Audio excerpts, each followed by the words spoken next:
Good morning! Yung kilos ko dyan, day, parang kidlat, day. Nag-decide na ako niyan sa mga araw na yan, day, umaga na hindi ko papasukin si Bunso. Dalhin ko siya sa clinic, day. Grabe kasi ang ubo niya, day. Parang aso, day. Ang tagal pa talagang tumigil, day. 6:30, nagising siya, day. Ang sabi niya, magbihis na daw siya, day. Magkain na daw siya, day. Dahil pupunta daw siya sa school. Ang sabi ko ay hindi, day. Pupunta tayo ng clinic. Abay, grabe ang iyak, day. Ang sabi sa akin, hindi daw siya pupunta, day. Wala daw siyang lagnat at ubo lang daw. Patay tayo dyan.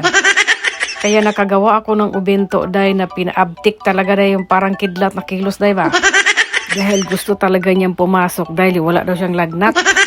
Kaya ang nangyari niyan, day, parang king queen na rin ako, day. Yung t-shirt, day, ay hindi na lang ako nagbis ng t-shirt, day. Ang importante, day, hindi na nga butas, day, ba? Kahit pa siguro may butas yan, day. Ang importante, day, may naisuot, day, ba?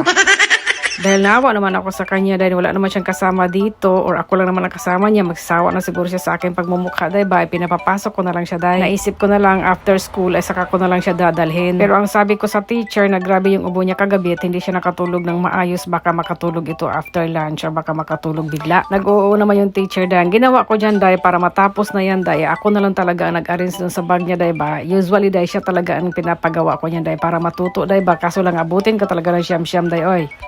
Siya lang kasi ang nagbibihi, siya lang nag-aasikaso, day, ba? Siya lang din naglalagay ng mga gamit niya sa bag para sa ganung paraan, day, madali siyang matuto, day. Pero sa araw na yan, day, ako na lang talaga lahat, day.